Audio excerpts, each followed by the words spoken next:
Halo, update singkat ya ini ya. Ini tadi saya baca berita kejadian di India.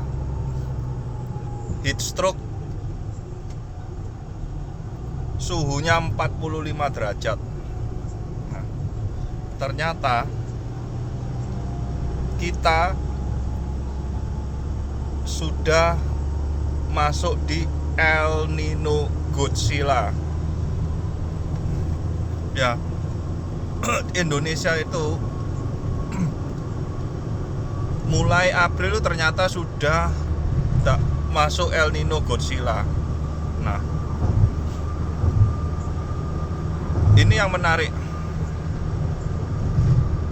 Teman-teman bisa cek sendiri pakai AI, tarik 20 atau 10 tahun ke belakang kapan terjadinya El Nino Godzilla ya.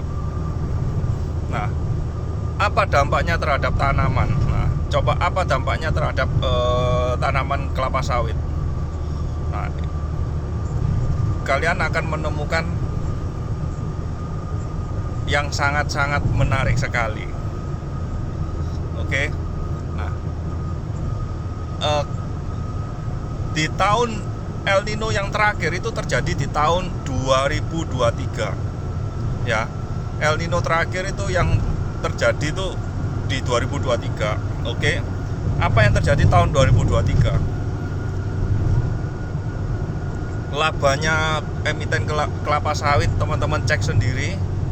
Nah,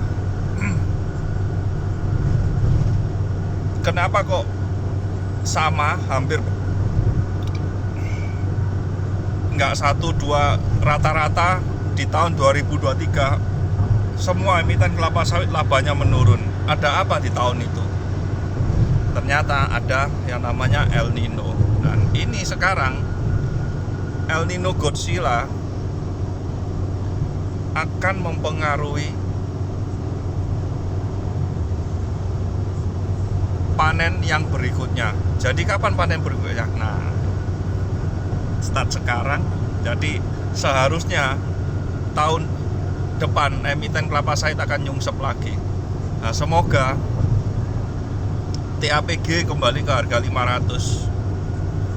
Semoga ya. Dan yang lain-lainnya itu TBLA 500, yang lain-lainnya lah ya.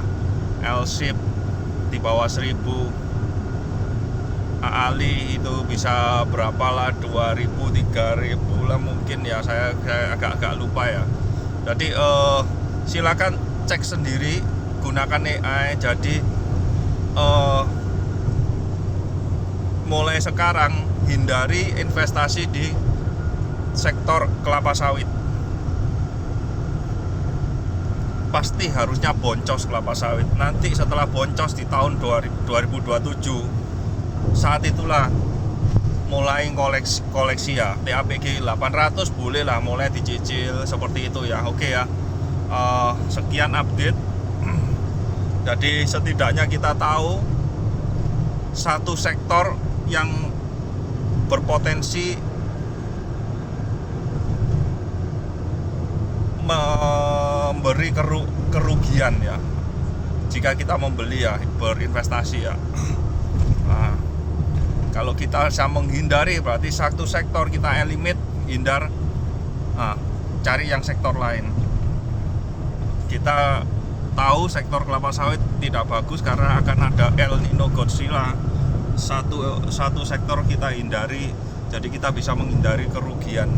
Oke ya teman-teman, silakan gunakan AI. El Nino Godzilla is coming.